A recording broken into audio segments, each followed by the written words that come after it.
여러분 안녕하십니까? 8월 18일 굿모닝 MBN 시작합니다. 먼저 오늘의 주요 뉴스입니다.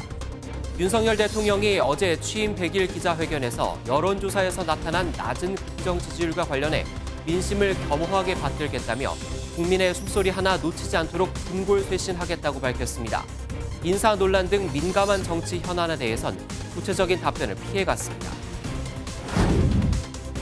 국민의힘 비상대책위원회가 오늘 주호영 비대위원장 주재로 첫 회의를 열고 본격적인 활동을 시작합니다. 국민의힘 비대위 효력을 정지해달라며 이준석 전 대표가 낸 가처분 신청은 이르면 오늘 법원의 판단이 나올 걸로 보입니다. 북한이 지난 6월 5일 단거리 탄도미사일 8발을 쏜 이후 2달여 만인 어제 서해상으로 순항미사일 2발을 발사했습니다. 한미 연합훈련에 대한 반발로 보이는데 북한이 무력 도발을 본격적으로 재개하겠다는 신호탄으로 분석됩니다. 어제 오후 9시까지 발생한 코로나19 신규 확진자 수는 17만 70명으로 집계돼 정부가 예측하는 유행 정점인 20만 명 안팎에 한층 더 다가서고 있습니다. 위중증 환자가 늘어나자 정부는 주말에도 중증 환자를 빠르게 배정할 수 있도록 당직 병원을 가동하기로 했습니다. 미국 중앙은행인 연방준비제도가 물가를 잡기 위해 추가적인 금리 인상의 필요성을 강조했습니다. 하지만 속도 조절 가능성을 내비치면서 이례적인 큰 폭의 금리 인상은 지속되지 않을 전망입니다. 오늘은 전국에 구름이 많은 가운데 강원 내륙과 충북, 경북 일부 지역에 소나기가 내리겠습니다. 낮 기온은 서울이 30도, 대구는 32도 등으로 무덥겠고 내일 오후에는 중부지방부터 비가 시작돼 토요일에 전국으로 확대될 전망입니다. 취임 100일을 맞아 공식 기자회견을 가진 윤석열 대통령이 그동안의 정책 성과를 설명하면서도 낮은 지지율에는 민심을 겸허히 받들겠다고 몸을 낮췄습니다. 이준석 전 국민의힘 대표와 관련된 민감한 질문에는 원론적 답변을 내놓았다는 평가입니다. 첫 소식 박자은 기자입니다. 윤석열 대통령은 민생을 최우선으로 생각하고 분골쇄신하겠다며 100일 동안의 국정 성과를 설명했습니다. 소주성과 같은 잘못된 경제 정책을 폐기했습니다. 경제 기조를 철저하게 민간 중심, 시장 중심, 서민 중심으로 정상화했습니다. 각종 인사 논란은 민심을 겸허하게 받드는 것이 중요하다고 답했고 인사 개편은 없다고 선을 그었습니다. 이런 지지율 반등이라고 하는 그런 정치적 목적을 가지고 해서는 저는 안 된다고 생각하고 좀 시간이 필요할 것 같습니다. 그런데 이준석 전 대표와 여당의 갈등이 국정에 부담되지 않겠냐는 질문에는 원론적 답변만 내놨습니다. 국민의 안전에 매진을 하다 보니 다른 정치인들께서 어떠한 정치적 그 발언을 하셨는지 제가 제대로 챙길 기회도 없고 내부 총질 당대표 문자 등 일련의 상황에서 비난을 피하기 어렵자 대통령실 관계자는 공식 석상에서 여야 정치를 논평하기 어렵다는 취지라고 설명했습니다. 당초 40분으로 예상된 기자회견이 54분으로 늘어났지만 12개의 질문만 진행됐고 검찰 편중 인사, 경찰국 문제, 김건희 여사 의혹 등에 대한 질문은 나오지 않았습니다. 기자회견을 마치겠습니다. 지금까지 함께 아까 그 산업 현장에서의 불법행위에 대해서 법과 원칙만 가지고는 어렵지 않느냐는 질문이 계셨는데 한편 윤 대통령은 출근길 문답이 지지율 하락의 원인으로 지목돼 당장 그만두라는 지적을 받았다면서도 용산으로 대통령실을 옮긴 가장 중요한 이유라며 계속 하겠다고 밝혔습니다. MBN 뉴스 박자은입니다. 윤석열 대통령은 대북 정책 관련해선 비교적 구체적인 입장을 밝혔습니다. 힘에 의한 현상 변경은 원치 않고 비핵화 의지만 보여주면 북미 관계 정상화를 위한 외교적 지원에 나서겠다는 추가 제안도 내놨습니다. 이어서 조희로 기자입니다. 윤석열 대통령은 이틀 전 광복절 경축사에서 밝힌 경제적 지원에서 한 발 더 나아가 북한의 체제 보장도 언급했습니다. 또는 힘에 의한 그런 현상 변경은 전혀 원하지 않습니다.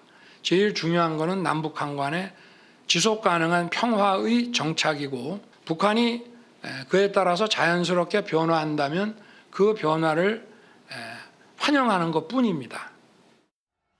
그러면서 북한이 확고한 비핵화 의지만 보이면 할 수 있는 일들을 도와주겠다고 밝혔습니다. 남북 관계를 단순한 정치 쇼로 끌고 가지 않겠다는 의지도 재차 강조했습니다. 대화와 협상이 정치적인 쇼가 돼서는 안 되고 어떤 실질적인 한반도 동북아의 평화 정착에 유익해야 된다는 그런 말씀. 일제 강제징용 배상과 관련해선 문제를 풀 해결책을 찾고 있다면서 한일 관계 개선이 필요하다고 말했습니다. 대우조선이나 최근 하이트진로 사태 등 노동계를 향해선 법과 원칙을 강조했습니다.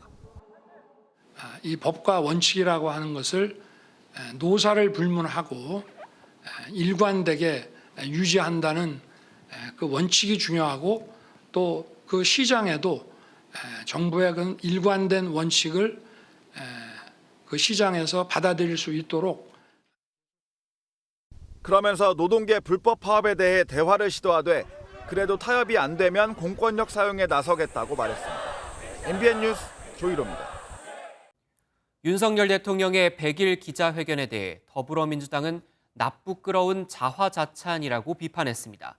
여기에 더해 민주당은 지난 100일간 제기된 대통령실 관련 의혹에 대한 국정조사 요구서도 제출했습니다. 반면 국민의힘은 윤 대통령이 회견에서 국정 전반을 자세히 설명했다고 옹호했습니다. 백길종 기자의 보도입니다. 더불어민주당은 윤 대통령의 기자회견에 대해 쇄신을 거부하고 국민과 맞서겠다는 것으로 들렸다고 깎아내렸습니다. 질의응답을 34분으로 제한한 자화자찬일 뿐이었던 겁니다. 윤석열 대통령의 취임 100일 기자회견은 빈 수레만 요란했습니다. 낯부끄러운 자화자찬에 그쳤고 정의당 역시 대통령에게 듣는 자리가 아니라 대통령이 듣는 자리가 필요하다고 꼬집었습니다. 민주당은 대통령실 이전과 사적 채용 등 지난 100일간 제기된 각종 의혹 해소를 위한 국정조사 요구서도 제출했습니다. 하루빨리 대통령실 이전에 얽힌 여러 가지 의혹들의 진상이 규명되고 이러한 문제가 다시는 발생하지 않도록. 여권에서는 외교안보, 물가 안정, 부동산 정책 등을 소상하게 설명하는 자리였다고 호평했습니다. 국정 전반에 관해서 국민들이나 언론이 궁금해하는 부분에 대해서 자세한 설명이 있었다. 저는 그렇게 보고 있습니다. 인사 문제에 대한 구체적 쇄신안이 나오지 않은 데 대해선 의견이 엇갈렸습니다. 나경원 전 국민의힘 의원은 윤 대통령이 이미 문제를 인식하고 있다며 옹호했지만 근본적인 변화를 가져오겠다. 이게 대통령의 생각이신 것 같고. 유승민 전 국민의힘 의원은 무능하고 아부만하는 주변 인사들부터 과감히 바꾸라며 특별감찰관을 임명해 친인척과 대통령실의 부정을 막아야 한다고 지적했습니다. MBN 뉴스 백길종입니다. 공교롭게도 윤 대통령 취임 100일 당일 북한은 서해상으로 미사일 2발을 발사했습니다. 윤 대통령이 북한에 대해 비핵화의 의지만 보여주면 모든 분야에서 돕겠다는 담대한 구상을 제안한 지 이틀 만이기도 하죠. 북한이 미사일을 쏘면서 제안 거절의 뜻도 내비쳤다는 평가입니다. 조동욱 기자입니다. 북한이 어제 서해상으로 순항미사일 2발을 발사했습니다. 군 관계자는 북한이 어제 새벽 평안남도 온천비행장 일대에서 서해상으로 순항미사일 2발을 발사한 것으로 추정된다고 밝혔습니다. 지난 6월 단거리 탄도미사일 무더기 발사 이후 2달여 만에 무력 시위이자 윤석열 정부 들어 4번째 미사일 도발입니다. 핵개발 중단 시 경제 군사적 지원을 하겠다는 윤석열 대통령의 광복절 담대한 구상과 한미 야외 기동 훈련에 대한 반발이란 분석입니다. 윤석열 정부의 담대한 구상을 수용하지 않겠다는 우회적인 표시이면서 향후 한미 연합 훈련이 본격화되면은 더 강력하게 맞대응하겠다는 경고의 메시지도. 한미 연합 훈련을 겨냥한 북한의 도발에 권영세 통일부 장관은 아무리 담대한 구상이라 하더라도 한미 연합 훈련은 양보할 수 없는 부분이라고 밝혔습니다. 다만 남북 간 군사적 신뢰가 구축될 경우 서로의 군사훈련을 참관할 수 있을 것이라며 대북 제재 면제에 대한 검토 방안도 함께 강조했습니다. MBN 뉴스 조동욱입니다. 윤석열 대통령의 국정 수행에 대해 현직 기자들은 10명 중 1명만 긍정적으로 평가한 것으로 나타났습니다. 한국기자협회가 현직 기자 1000명을 대상으로 한 조사 결과에 따르면 응답자의 10.7%만이 윤 대통령이 국정 수행을 잘하고 있다고 답했습니다.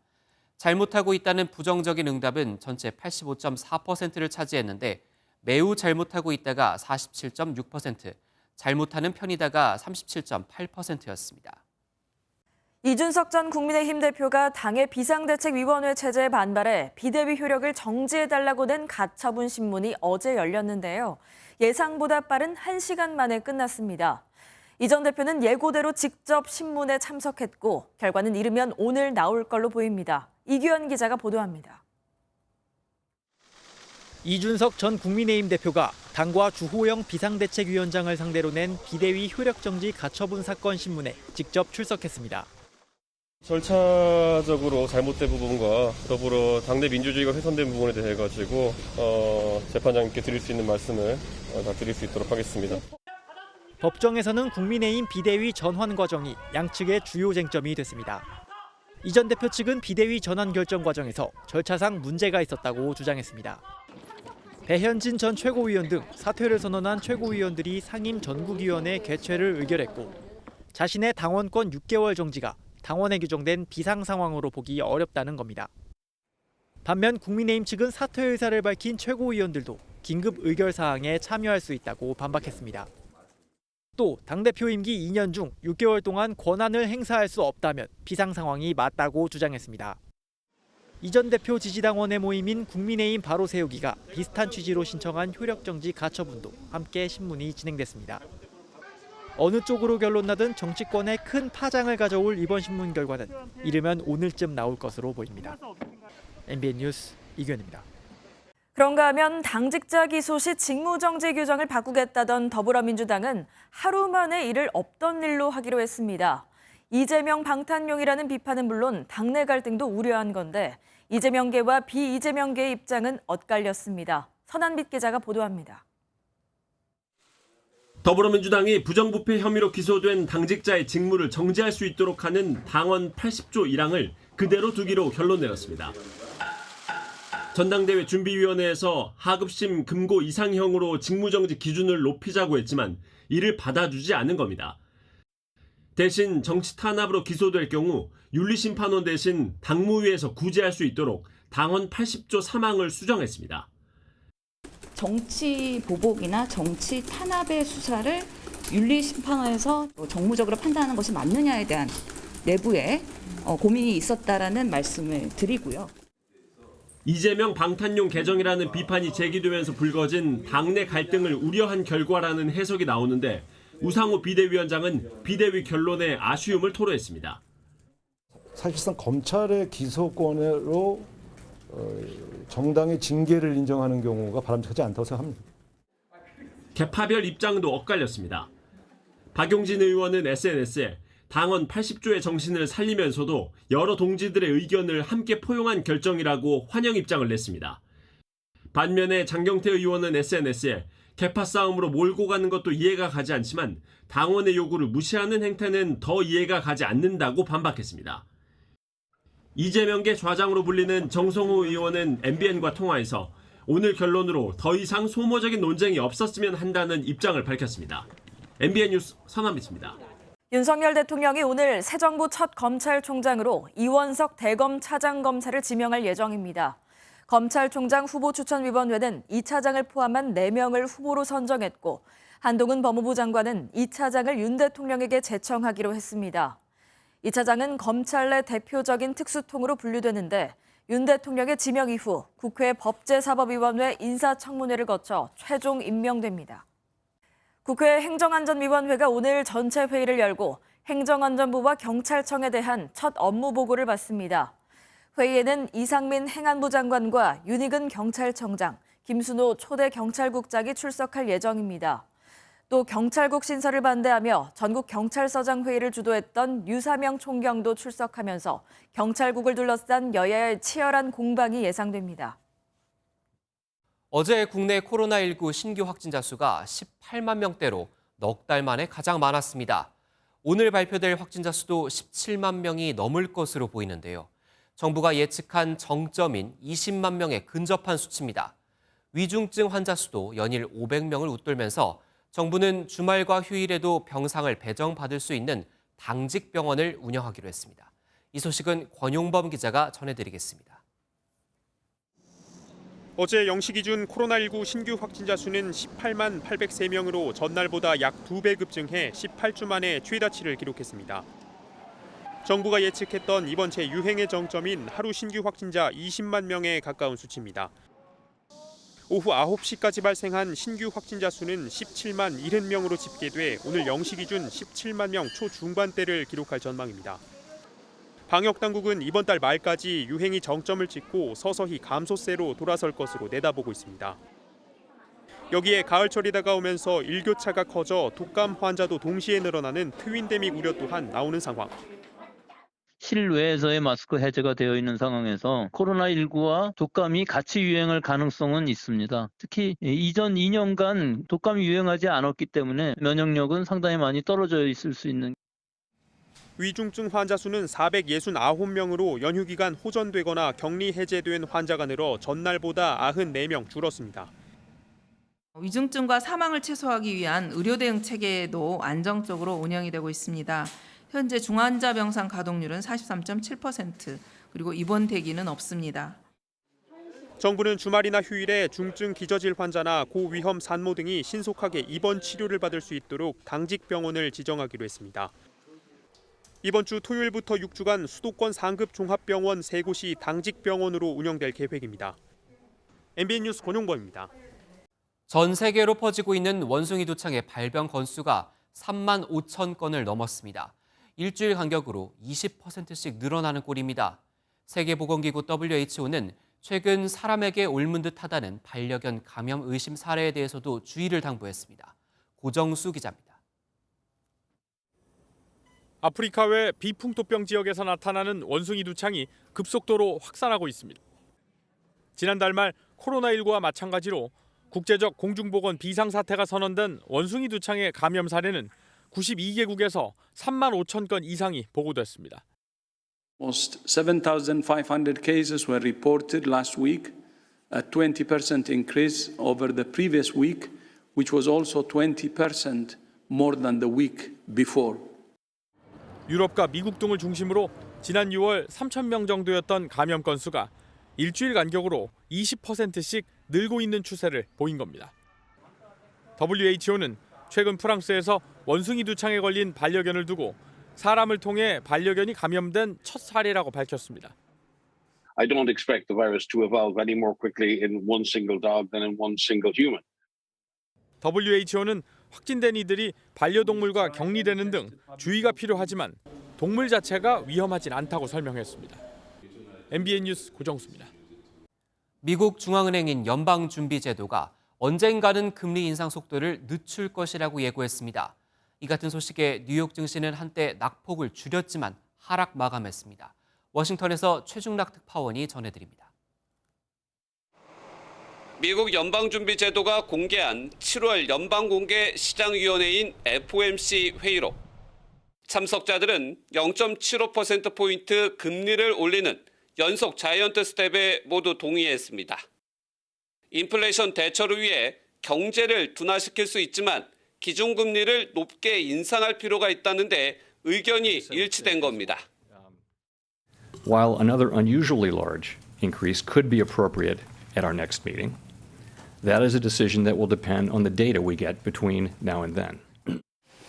특히 관심을 끈 건 큰 폭의 금리 인상이 지속되지 않을 가능성을 시사한 부분입니다.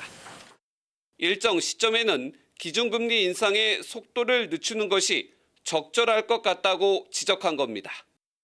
2%라는 인플레이션 목표치 도달까지 금리 인상을 지속하지만 어느 시점에선 그 속도를 조절할 가능성을 논의했습니다. 일부 위원들은 또 러시아의 우크라이나 침공 장기화로 공급 부족 현상이 계속해서 인플레이션을 위협하고 있다고 판단했습니다.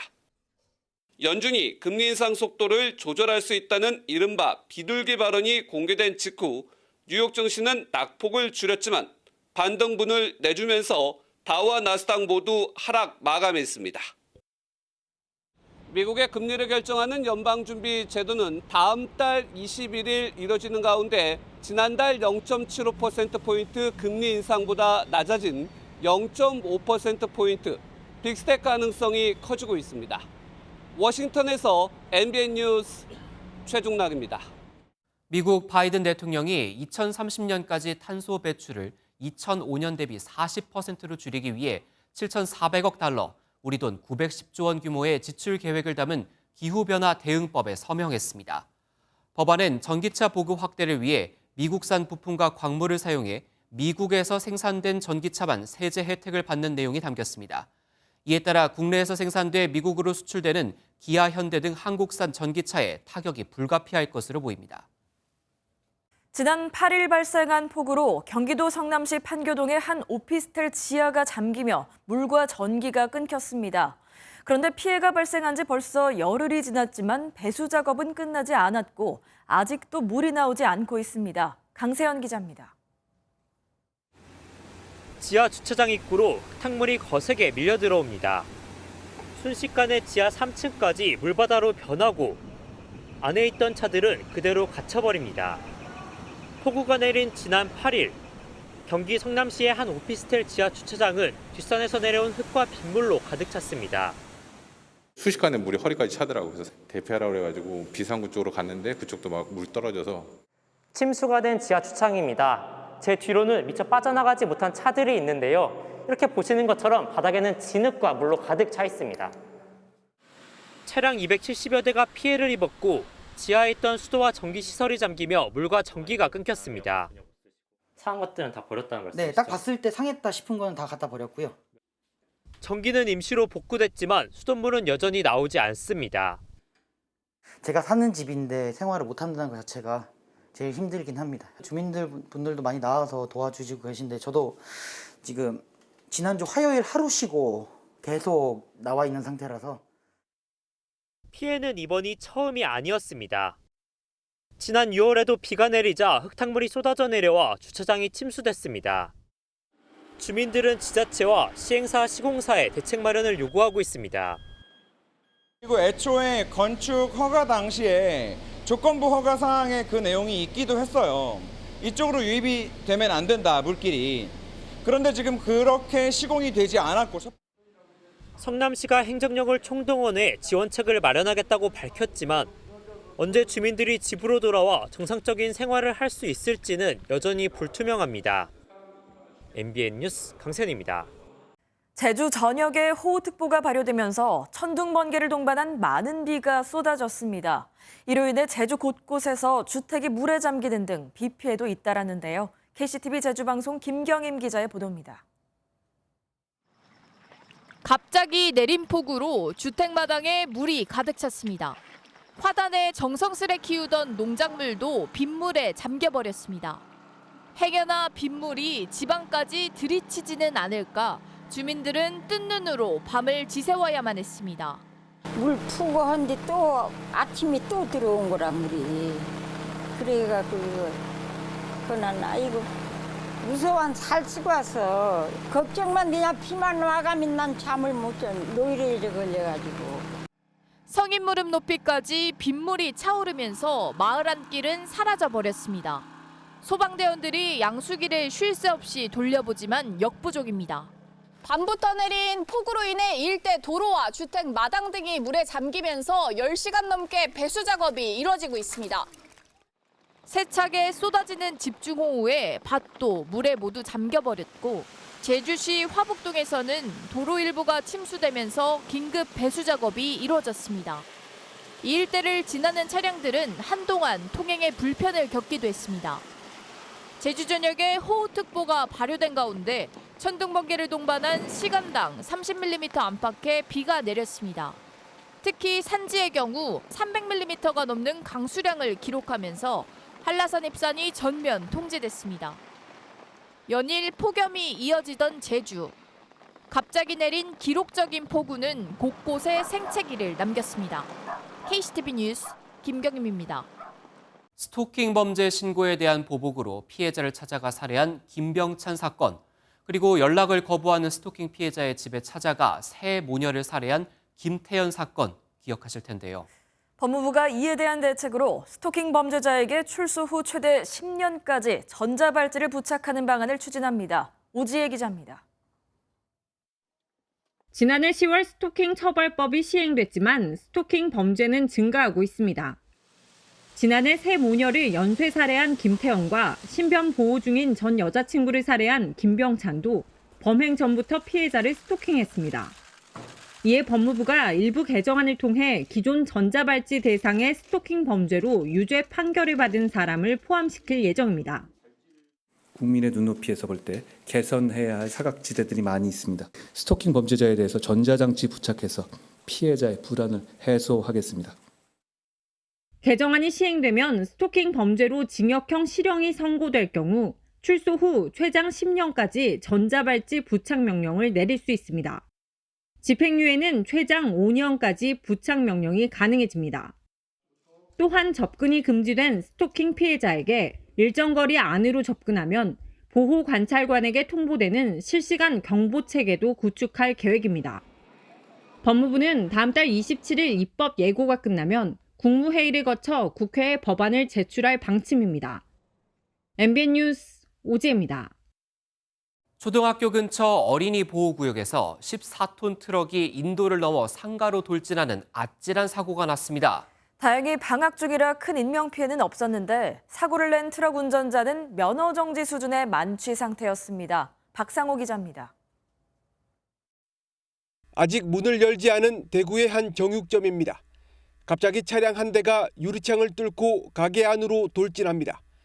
내부 집기가 연이어 쓰러지면서 순식간에 아수라장이 됐습니다. 14톤 트럭이 도로 옆 정육점을 덮친 건 어제 오전 8시 50분쯤입니다. 창문을 갖다 다 부수고 들어와갖고 기사 옆에 몸에 바짝 붙어갖고 움직일 수 없을 정도로 돼 있었어요. 사고가 난 곳은 어린이 보호구역이었습니다. 초등학교와 얼마 떨어지지 않아 평소에도 아이들이 자주 오가는 곳입니다.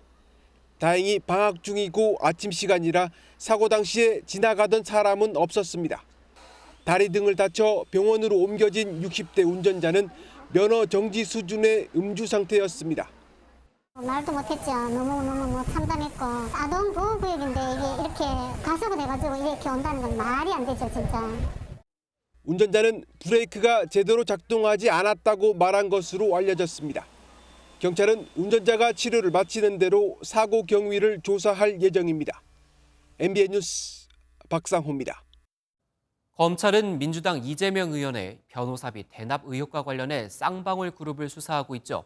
수사 기밀이 사전에 새 나갔는지도 함께 살피고 있는데 MBN 취재 결과 검찰이 수사관 출신 쌍방울 임원의 휴대전화를 압수하면서 수사에 속도를 내고 있습니다. 검찰은 새 나간 자료를 갖고 있던 변호사의 입건도 검토 중입니다. 길기범 기자의 단독 보도입니다. 검찰은 민주당 이재명 의원의 변호사비 대납 의혹과 관련해 지난 6월 쌍방울 본사를 압수수색했습니다. 하지만 회사 컴퓨터와 직원들의 휴대전화 등이 새 걸로 교체돼 수사 기밀이 유출된 것 아니냐는 의혹이 제기됐습니다. 지난달에는 이 의원의 변호를 맡았던 변호사 사무실을 압수수색하는 과정에서 수사팀이 작성한 계좌 압수수색 영장의 사본까지 발견돼 꼬리가 잡혔습니다. 수사기밀 유출 의혹에 대해 본격 수사에 나선 검찰은 수원지검 수사관 1명과 수사관 출신 쌍방울 임원 A씨를 자료 유출 혐의로 구속했습니다. 그런데 MBN 취재 내용을 종합하면 수사팀은 수사관 출신의 또 다른 임원 B씨를 추가로 조사하고 보강 증거 확보 차원에서 B씨의 휴대전화 등을 압수한 것으로 확인됐습니다. 수사기밀 유출이 추가로 이뤄졌을 가능성을 놓고 수사를 확대하고 있는 겁니다. 검찰은 또 수사 자료를 컴퓨터에 저장해둔 C 변호사의 입건도 검토 중인 것으로 전해졌습니다. 개인정보가 기재된 영장을 불법으로 취득한 만큼 법 위반 소지가 있다고 보는 것으로 알려졌습니다.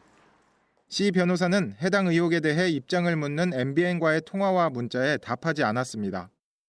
MBN 뉴스 길기범입니다.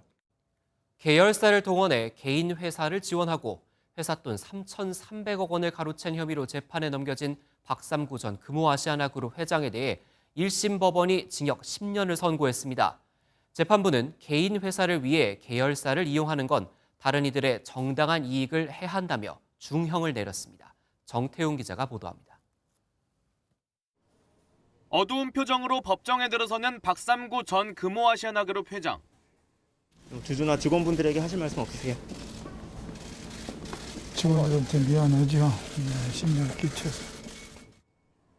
법원이 계열사를 동원해 개인 회사를 지원하게 한 혐의 등으로 재판에 넘겨진 박 전 회장에 대해 징역 10년을 선고했습니다. 검찰의 구형량을 그대로 받아들인 건데 보석이 취소되면서 결국 박 전 회장은 법정 구속됐습니다. 함께 기소된 임직원 3명에 대해서도 징역 3년에서 5년형이 내려졌습니다. 재판부는 대규모 기업 집단은 자유로운 활동을 보장받는 동시에 법 질서를 준수하고 사회적 책임을 다해야 한다고 강조했습니다. 그러면서 개인 회사를 위해 계열사를 이용하는 건 기업 건전성과 투명성을 저해하고 경제 주체들의 정당한 이익을 해하는 등 파급 효과가 매우 크다고 지적했습니다. 앞서 박 전 회장은 경영권을 확보하기 위해 계열사를 동원해 총수율과 지분율이 높은 금호고속을 지원하게 하는 등 불법 행위를 저지른 혐의로 지난해 5월 구속 기소됐습니다. MBN 뉴스 정태웅입니다.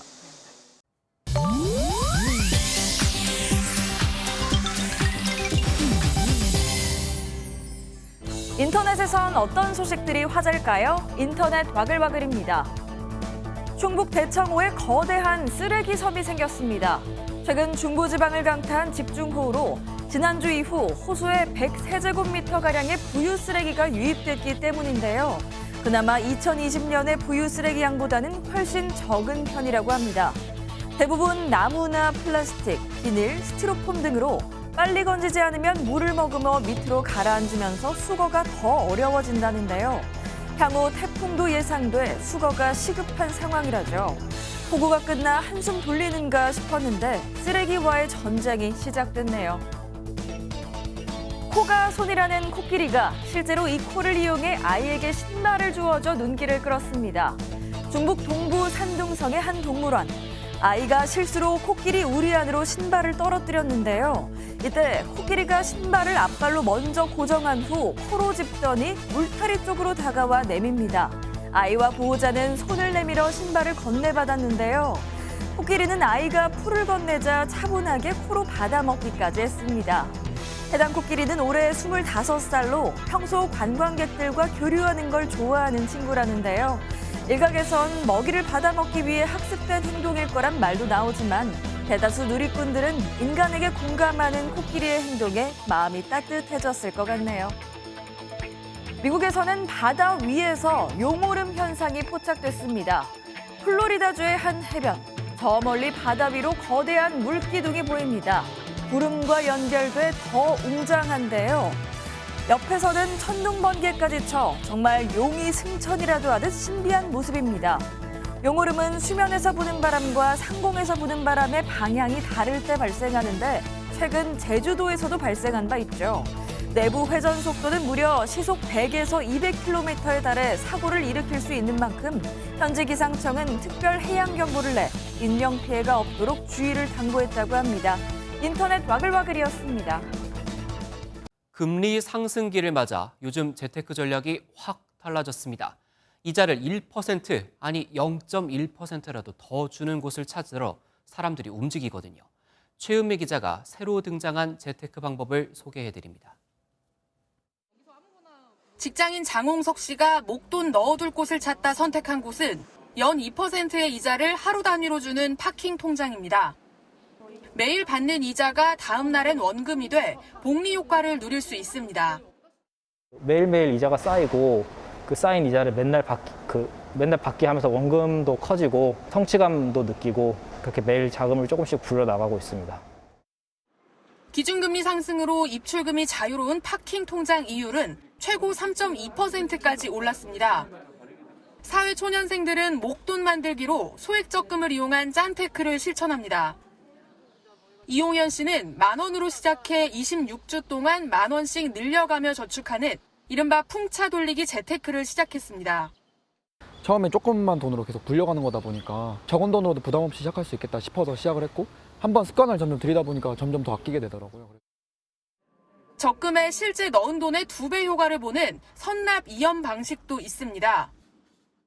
월 10만 원씩 1년짜리 적금에 가입한다고 할 때 매달 10만 원씩 꼬박꼬박 내는 방식이 아니라 첫 달에 6개월치 60만 원을 한 번에 낸 뒤 7개월 차에 10만 원 한 달치를 또 한 번 내고 마지막 달에 지금까지 낸 원금을 담보로 대출을 받아 나머지 5개월치를 납입하는 방식입니다. 이렇게 되면 70만 원으로 120만 원 적금을 부은 효과를 볼 수 있게 됩니다.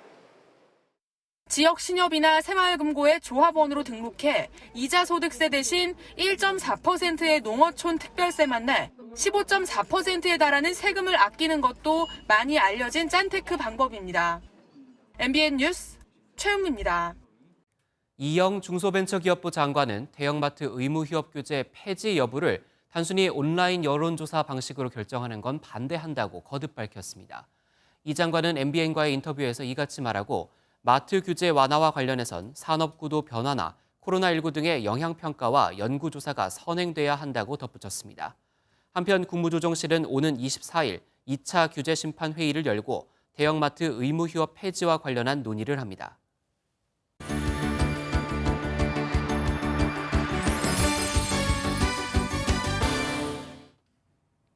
굿모닝 월드입니다. 첫눈에 반할 만큼 귀여운 외모의 레서 판다는 심각한 멸종 위기종인데요. 기쁘게도 런던의 한 동물원에 아기 레서 판다가 태어났습니다. 뽀실뽀실 작은 아기 판다는 엄마와 함께 시간을 보내고 있다네요. 손뭉치 같은 아기 판다가 겨우 뜬 눈으로 주위를 둘러보는데요. 손이 귀한 멸종위기종 레서 판다 가문에서 소중한 아기가 태어났습니다. 꼬물꼬물 힘겹게 움직여 보는데요. 엄마는 아기를 핥아주며 살뜰히 보살피고 아기는 엄마 품으로 쏙 들어갑니다. 영국 동물원은 이 아기 판다에게 리틀 레드라는 이름을 지어줬습니다. 엄마의 품 안에서 무럭무럭 자라서 모두에게 사랑받는 친구가 됐으면 좋겠네요. 오늘 소개할 액체는 세계에서 가장 비싼 액체 중 하나입니다. 추출하는 데만 엄청난 시간이 걸리는 이 귀한 액체는 바로 무언가의 독입니다. 독이 큰 돈이 됐네요. 수많은 플라스틱 상자로 가득 찬 이곳은 터키의 한 농장 연구실입니다. 자세히 들여다보니 상자 안에 있는 건 다름 아닌 전갈인데요. 연구원들이 상자에서 전갈을 빼내 독을 한 방울씩 추출합니다. 전갈의 독은 진통제나 항생제, 그리고 화장품의 재료로 쓰이는데요. 전갈독 1리터의 가치는 무려 1,000만 달러, 우리 돈으로 130억 원이 넘습니다. 독도 잘 쓰면 약이 된다는 말이 딱이네요. 이번엔 바다에서 일어난 일입니다. 노를 저으며 물살을 즐기던 두 사람 앞에 커다란 생명체가 나타났는데요. 이 두 사람 처음엔 정말 놀랐겠는데요. 아르헨티나 바다에서 패들보드를 타던 남성들의 눈앞에 무언가 나타났는데요. 바다 위로 모습을 드러낸 검은 생명체는 바로 고래입니다. 무서울 수도 있는 상황이지만 이들은 도망 대신 고래와의 우연한 만남을 마음껏 즐기기로 했습니다. 얼굴을 내민 고래에게 가까이 가보는데요. 고래의 장난에 바다에 빠지기도 하지만 즐거움을 감추지 못합니다. 이상한 변호사 우영우의 꿈을 대신 실현해준 이들에게 앞으로 좋은 일만 가득했으면 좋겠네요. 굿모닝 월드였습니다. 요즘 유럽과 미국 등지에서 폭염과 가뭄이 계속되며 물 부족과 전력난으로 씻는 일조차 어려워지고 있다는데요. 중국도 무더위가 이어지면서 거대한 양쯔강까지 물이 마르고 공장들이 멈춰서고 있습니다. 베이징에서 윤석정 특파원이 보도합니다. 물이 말라 강둑이 그대로 드러났습니다. 저수지는 쪼그라들었습니다. 예년 이맘때면 홍수를 걱정했을 양쯔강의 우한시 유역 수위는 폭염과 가뭄의 여파로 기록 관측 이래 최저치입니다. 从8月1号到今天的话，整个累计面雨量只有 6.3毫米，较多年平均的是66毫米，是偏少了近90%。近期以来，三峡水库入库、出库也明显减少，这也导致我们长江下游各站点的水位是明显的偏低。 양쯔강 주변 대형 저수지들의 수위도 덩달아 4.5에서 6m씩 낮아지며 주변 도시들은 심각한 물 부족 현상을 겪고 있습니다. 스촨성과 후난성, 안후이성, 충칭시 등 가뭄 피해를 호소하는 양쯔강 유역 농지만 64만 헥타르 이상입니다. 现在是天气的持续高温已经10多天了，我们这一块呢，在魏桥村河里面呢主要是断流了，百姓的饮用水比较困难，现在依托这个政府跟消防部门给我们村民送来这个饮用水。 중국 정부는 급기야 이번 달 들어서만 산샤댐에 저장된 물을 팔당댐 저수량의 4배가 넘는 10억 톤 이상 방류하고 있습니다.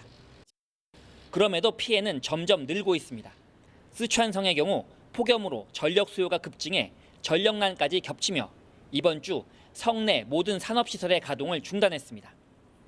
이에 따라 애플워치를 생산하는 대만 폭스콘의 청두 공장 생산 라인도 멈춰섰습니다. 베이징에서 MBN 뉴스 윤석정입니다. 오는 10월 대선을 앞둔 브라질에선 정치색이 정반대인 전현직 대통령이 맞붙는 역대급 대선에 막이 올랐습니다.